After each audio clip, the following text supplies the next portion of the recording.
Hello guys, welcome back to Crick Talks with Kiran. IPL post season team review സീരീസിലേക്ക് സ്വാഗതം. ഇന്ന് നമ്മൾ നോക്കാൻ പോകുന്നത് നമ്മൾ മലയാളികളുടെ പ്രിയപ്പെട്ട സഞ്ജുവിൻ്റെ ടീം കൂടിയായ രാജസ്ഥാൻ റോയൽസിനെയാണ്. രാജസ്ഥാൻ റോയൽസിൻ്റെ കാര്യം പറഞ്ഞു കഴിഞ്ഞാൽ ഈ സീസണിൽ 14 മത്സരങ്ങളിൽ നിന്ന് 4 വിജയങ്ങളുമായിട്ട് 9ാം സ്ഥാനത്താണ് അവർ ഈ സീസൺ അവസാനിപ്പിച്ചത്. തീർത്തും ഡിസപ്പോയിൻറ്റിംഗ് ആയിട്ടുള്ളൊരു സീസൺ ആയിരുന്നു അവരുടേത്. ഇവരുടെ ടീമിന്റെ പ്രശ്നങ്ങൾ എവിടെയാണ് തുടങ്ങിയത് എന്ന് എന്നോട് ചോദിച്ചു കഴിഞ്ഞാൽ അതൊരു റിട്ടൻഷന്റെ സമയത്ത് എന്ന് ഞാൻ പറയും. റീറ്റെയിൻ ചെയ്യാൻ അവസരം ഉണ്ടായിട്ടും അവർ വിട്ടുകളഞ്ഞ താരങ്ങളെ പറ്റി നമുക്ക് ആദ്യം ഒന്ന് നോക്കാം. Jos Buttler, Trent Boult, Yuzvendra Chahal, അതുപോലെ തന്നെ രവിചന്ദ്രൻ അശ്വിൻ. ഇതിൽ അശ്വിന്റെ പ്രകടനം മാത്രമാണ് ആ ഒരു നല്ല ലെവലിൽ എത്താതെ പോയത്. കാരണം ചെന്നൈ സൂപ്പർ കിങ്സിനിടയിൽ അശ്വിന്റെ ഒരു നിറം മങ്ങിയ പ്രകടനമായിരുന്നു. എന്നാൽ ബട്ട്ലറിന്റെ കാര്യം നോക്കൂ. ബട്ട്ലർ ഓവർ 500 റൺസ് സ്കോർ ചെയ്യുകയും നമ്മുടെ GTA പ്ലേ ഓഫിൽ എത്തിക്കുന്നതിൽ ഒരു പ്രധാന പങ്ക് വഹിക്കുകയും ചെയ്തു. വേണമെങ്കിൽ പ്ലേ ഓഫിന്റെ സമയത്ത് ബട്ട്ലർ തിരികെ പോയില്ലേ എന്ന് ചോദിക്കാം. പക്ഷെ അത് ഒരിക്കലും അങ്ങനെ സംഭവിക്കുമായിരുന്നില്ല. IPL ഇടയ്ക്ക് സസ്പെൻഡ് ചെയ്തിട്ട് പിന്നെ നീട്ടി വെച്ചതുകൊണ്ട് മാത്രമാണ് ഇത്തവണ ബട്ട്ലറിന് പ്ലേ ഓഫിൽ പങ്കെടുക്കാൻ സാധിക്കാതെ പോയത്. എങ്കിലും അവരുടെ ടീമിനെ ആ ഒരു പ്ലേ ഓഫിൽ എത്തിക്കുന്നതിൽ പ്രധാന പങ്ക് വഹിക്കാൻ ബട്ട്ലറിന് കഴിഞ്ഞിട്ടുണ്ട്. അതുപോലെ ട്രെന്റ് ബോൾട്ടും നമ്മുടെ മുംബൈ ഇന്ത്യൻസിന് വേണ്ടി മികച്ച പ്രകടനമാണ് കാഴ്ചവെച്ചത്. ഇപ്പോൾ ചില മത്സരങ്ങളിൽ എക്സ്പെൻസീവ് ആയെങ്കിലും ഇപ്പോൾ പവർ പ്ലേയിലായാലും അതുപോലെ തന്നെ മിഡിൽ ഓവേഴ്സിലായാലും ഇനി ഡെത്ത് ഓവേഴ്സിലായാലും മികച്ച രീതിയിൽ പന്തെറിയാനായിട്ട് ട്രെന്റ് ബോൾട്ടിന് കഴിഞ്ഞിട്ടുണ്ട്. ഇനി ചഹലിന്റെ കാര്യം പറഞ്ഞു കഴിഞ്ഞാൽ സീസണിന്റെ തുടക്കത്തിൽ അത്ര മികച്ച ഫോമിലല്ലായിരുന്നെങ്കിലും പതിയെ ചഹൽ തന്റെ ഗ്രൂവിലേക്ക് തിരികെ വരുന്ന കാഴ്ചയാണ് നമ്മൾ കണ്ടത്. ചില മത്സരങ്ങളിലൊക്കെ പ്രത്യേകിച്ച് അവർ ആ ലോവസ്റ്റ് ടോട്ടൽ ഡിഫെൻഡ് ചെയ്ത മത്സരത്തിലൊക്കെ വളരെ മികച്ച പ്രകടനമാണ് ചഹൽ പുറത്തെടുത്തത്. അപ്പോൾ അങ്ങനെ വന്നു കഴിഞ്ഞപ്പോൾ അവരുടെ ടീമിന് ആ ഒരു സ്ട്രെങ്ത് അവർക്ക് നിലനിർത്താമായിരുന്നു. എന്നാൽ അവർ അതിനെതിരെയാണ് ചൂസ് ചെയ്തത്. ഇവിടെ ജുറലിനെ റീറ്റെയിൻ ചെയ്തതിൽ ഞാൻ കുറ്റം പറയില്ല. കാരണം ജുറൽ തീർച്ചയായിട്ടും ഒരു ഫ്യൂച്ചർ പ്രോസ്പെക്ട് തന്നെയാണ്. പിന്നെ ജുറലിന് കൊടുത്ത തുക കുറച്ച് കൂടിപ്പോയി എന്നൊരു അഭിപ്രായം എനിക്കുണ്ട്. അതുപോലെ തന്നെ ഹെഡ്മേറിനെ റീറ്റെയിൻ ചെയ്യേണ്ട യാതൊരു കാര്യവുമില്ലായിരുന്നു. ഇപ്പോൾ ആ ഹെഡ്മേറിനെ റീറ്റെയിൻ ചെയ്ത പൈസയ്ക്ക് എന്നിട്ട് ധ്രുവ് ജുറലിന് കുറച്ച് എമൗണ്ട് ഒന്ന് കുറച്ചിട്ട് അവർക്ക് ബട്ട്ലറിനെയോ ബോൾട്ടിനെയോ വേണമെങ്കിൽ ചഹലിനെയോ തന്നെ അവർക്ക് റീറ്റെയിൻ ചെയ്യാമായിരുന്നു. പക്ഷെ അവരുടെ ട്രസ്റ്റ് ഹെഡ്മേറിലാണ് അർപ്പിച്ചത്. എന്നാൽ ഈ സീസണിൽ ഹെഡ്മേർ ഒരു ഫ്ലോപ്പ് ആയിരുന്നു. അപ്പോൾ അതിലേക്ക് നമുക്ക് വരാം. അപ്പോൾ എന്തായാലും അവരുടെ പ്രശ്നം ആ ഒരു റിട്ടൻഷന്റെ സമയത്ത് തന്നെ തുടങ്ങി. പിന്നീട് ഓപ്ഷനിലേക്ക് വന്നു കഴിഞ്ഞപ്പോൾ അവർ സ്വയം ഹാൻഡിക്യാപ്ഡ് ആയ പോലെയാണ്. അതായത് അവർക്ക് അത്രയും പേരെ റീറ്റെയിൻ ചെയ്തുകൊണ്ട് വലിയൊരു തുക മുടക്കാനായിട്ട് അവരുടെ കയ്യിലില്ല. എന്നാൽ ആ റിട്ടൻഷൻ കൊണ്ട് അവരുടെ ഒരു ടീം അത്രയും സ്ട്രോങ് ആകാൻ കഴിഞ്ഞു എന്ന് ചോദിച്ചാൽ അതുമില്ല. അങ്ങനെ ഒരു അവസ്ഥയിലായി പോയി ആ ഒരു ഓപ്ഷൻ ടേബിളിൽ അവർ. എന്നിട്ടും അവർ തങ്ങളുടെ കയ്യിലുള്ള പണം ഉപയോഗിച്ച് ഒരു വിധത്തിൽ അവർ തന്നെ ഉണ്ടാക്കി കുഴിയൊക്കെ അടയ്ക്കാനുള്ള ശ്രമങ്ങളൊക്കെ നടത്തിയെങ്കിലും അത് പൂർണ്ണമായിട്ട് വിജയിച്ചില്ല എന്ന് വേണം പറയാൻ. ഇനി ഇവരിപ്പം ഞാൻ പറഞ്ഞു പോയിന്റ് ടേബിളിൽ 9ാം സ്ഥാനത്ത് വെറും 4 വിജയങ്ങൾ മാത്രമായിട്ടാണ് ഫിനിഷ് ചെയ്തതെന്ന് പറഞ്ഞു. അവരുടെ സീസൺ ഇത്രയും മോശമാകാൻ കാരണം ഒരു ഫിനിഷിങ്ങിലുള്ള അവരുടെ ഒരു പാളിച്ചകളാണ്. ഇപ്പോൾ നമുക്ക് ഈ ഒരു ടൂർണമെന്റ് ശ്രദ്ധിച്ചറിയാം. 2 മത്സരങ്ങളിലാണ് അവസാന ഓവറിൽ 9 റൺസ് വേണ്ടപ്പോൾ അവർ പതറിപ്പോയത്. അതുപോലെ തന്നെ റിയാൻ പരാഗ് നന്നായിട്ട് കളിച്ചൊരു മത്സരത്തിൽ അവർക്ക് ആ ഒരു ഫിനിഷിങ് ചെയ്യാൻ പ്രോപ്പറായിട്ട് ആ മത്സരം ക്ലോസ് ഔട്ട് ചെയ്യാൻ കഴിഞ്ഞില്ല. അതുപോലെ തന്നെ RCB ആയിട്ടുള്ള മത്സരം അവർ ചേസിങ്ങിൽ ആ ഒരു ഫസ്റ്റ് ഹാഫ് എന്ന് പറയേണ്ട ഒരു 10-15 ഓവർ വരെ അവർ ആ ഒരു ചേസിങ്ങിൽ ഹെഡ് ആയിരുന്നു. എന്നാൽ പിന്നീട് അവർ ആ മത്സരം കൊണ്ട് തൊലിച്ചു. ഇങ്ങനെ അവർ ആ ഒരു ഫിനിഷ് ചെയ്യാൻ, അതായത് ക്ലോസ് ഔട്ട് ചെയ്യാൻ കഴിയാതെ തൊലച്ച മത്സരങ്ങളിൽ മാത്രം ജയിച്ചു കഴിഞ്ഞാൽ അവർക്ക് ഒരു 16 പോയിന്റെങ്കിലും കണ്ടേനെ. അങ്ങനെ വരുമ്പോൾ അവർക്ക് പ്ലേ ഓഫിൽ എത്താൻ തന്നെ സാധിച്ചേനെ. അതാണ് ഇപ്പോൾ ചെറിയ കാര്യങ്ങൾക്ക് വലിയ വില കൊടുക്കേണ്ടി വരും എന്നുള്ളതിന് ഉദാഹരണമാണത്. കാരണം ഒരു ഓവറിൽ 9 റൺസ് ആദ്യത്തെ കളി തോറ്റു. വീണ്ടും അടുത്ത കളി ഒരു ഓവറിൽ 9 റൺസ് അടുത്ത കളി തോറ്റു. 2 ഓവറിൽ 18 റൺസ് ആ കളി തോറ്റു. പിന്നീട് ഒരുവിധം മുന്നിൽ നിന്ന മത്സരം അതും തോറ്റു. അപ്പോൾ അങ്ങനെയുള്ള ടീമിന് ഒരു കാരണവശാലും ഇങ്ങനെ ബോട്ടിൽ ചെയ്യുന്ന, ഇങ്ങനെ ചോക്ക് ചെയ്യുന്ന ടീമിന് ഒരു കാരണവശാലും പ്ലേ ഓഫിൽ കടക്കാനുള്ള അർഹത പോലും ഇല്ല എന്ന് വിശ്വസിക്കുന്ന ഒരാളാണ് ഞാൻ. അപ്പോൾ ഇവർ ഈ ഒരു അവസ്ഥയിൽ എത്തിയതിന് ഇവരുടെ ആ ഒരു ലോവർ മിഡിൽ ഓർഡറിനെ അല്ലാതെ നമുക്ക് വേറെ ആരെയും പഴിക്കാനാവില്ല. ഇനി ഇവരുടെ ഈ സീസണിലെ പോസിറ്റീവ്സിലേക്ക് വന്നു കഴിഞ്ഞാൽ ജയ്സ്വാളിന് വളരെ നല്ലൊരു സീസൺ ആയിരുന്നു. ഇപ്പോൾ ആദ്യത്തെ 1-2 മത്സരങ്ങളിലൊന്നും പതുക്കെയാണ് തുടങ്ങിയതെങ്കിലും പിന്നീട് വളരെ മികച്ച രീതിയിൽ തൻ്റെ ഒരു സ്വതസിദ്ധമായ ഒരു അറ്റാക്കിംഗ് ശൈലിയിൽ തന്നെ കളിച്ച് മുന്നേറാൻ ജയ്സ്വാളിന് കഴിഞ്ഞു. ജയ്സ്വാൾ 14 മത്സരങ്ങളിൽ നിന്ന് 559 റൺസാണ് എടുത്തത്. ഈ സീസണിൽ RRന്റെ ടോപ്പ് സ്കോററും ജയ്സ്വാൾ തന്നെയാണ്. പിന്നെ സെക്കൻഡ് ബെസ്റ്റ് ആയിട്ട് വന്നത് റിയാൻ പരാഗാണ്, 393 റൺസ്. 14 കളിയിൽ നിന്ന് 393 റൺസാണ് പരാഗിന് എടുക്കാനായത്. ഇപ്പോൾ 573 റൺസ് നേടിയ ഒരു കഴിഞ്ഞ സീസണെ വെച്ച് നോക്കുമ്പോൾ അത്ര ഇംപ്രസീവ് അല്ല.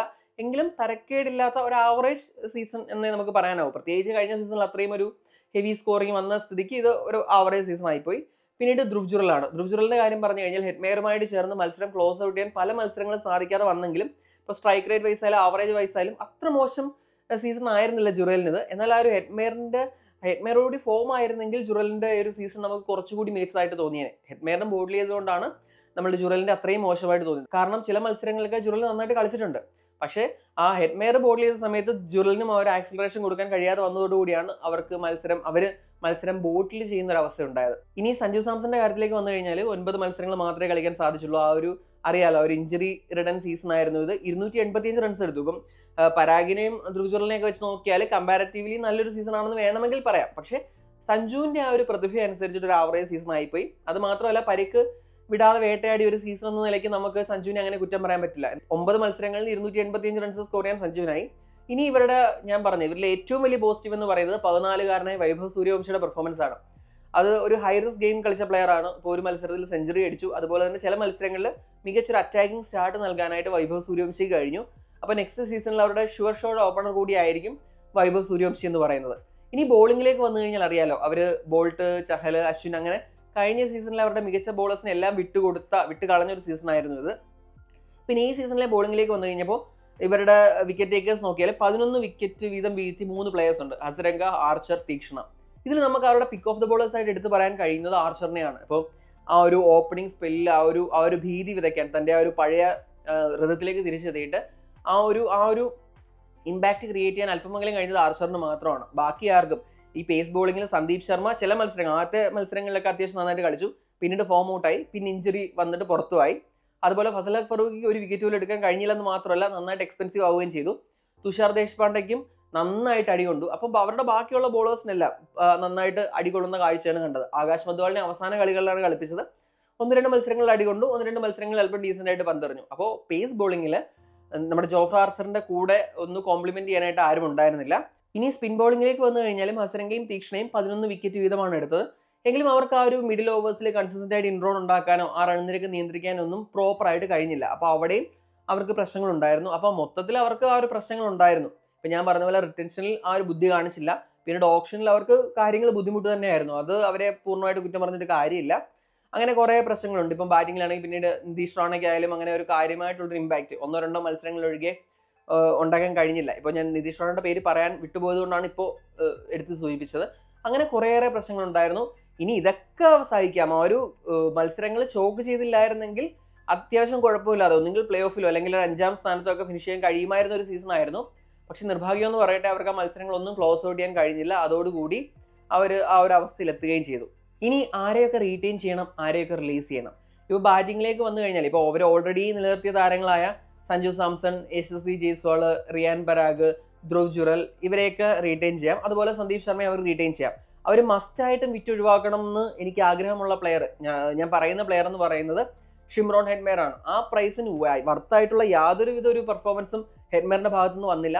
അതുകൊണ്ട് തീർച്ചയായിട്ടും ഹെറ്റ്മേറിനെ റിലീസ് ചെയ്യണം.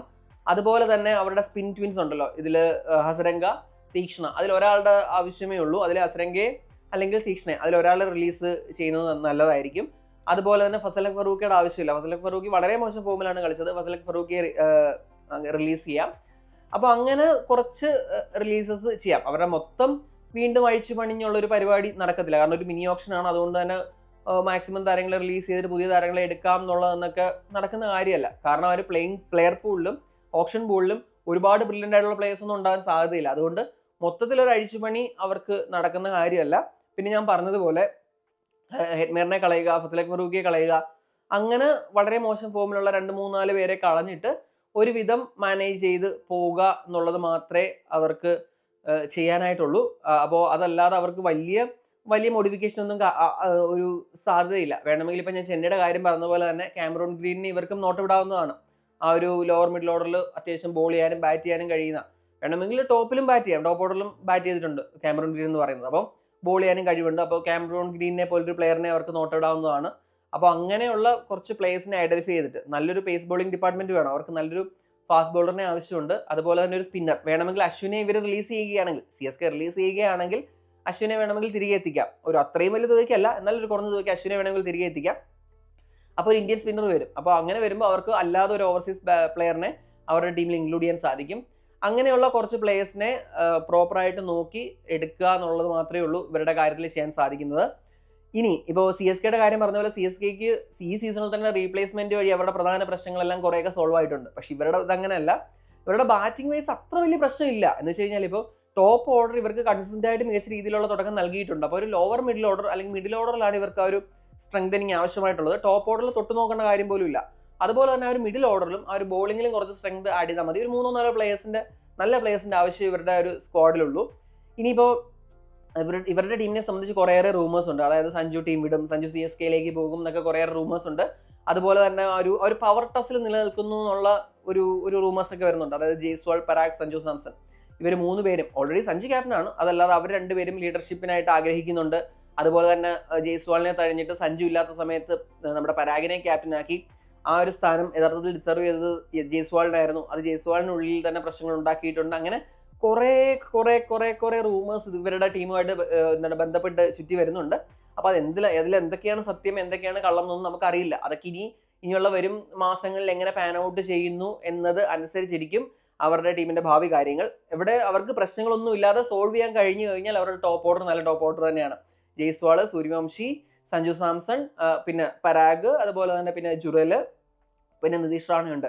അപ്പോൾ അവിടെ ഇടയ്ക്ക് നല്ലൊരു എക്സ്പീരിയൻസ്ഡ് ആയിട്ടുള്ള ഒരു ഫോറിൻ ബാറ്റർ, ഇപ്പോൾ അന്ന് ബട്ട്ലറിന്റെ വിടവ് നികത്താനായിട്ട് എക്സ്പീരിയൻസ് ആയിട്ടുള്ള ഒരു ഫോറിൻ ബാറ്ററോ അല്ലെങ്കിൽ ഒരു നല്ല ഫോറിൻ ഓൾറൗണ്ടറോ ഒക്കെ വന്നു കഴിഞ്ഞാൽ അവരുടെ ആ ഒരു പ്രശ്നം ഒരുവിധം സോൾവ് ആയി പോകും.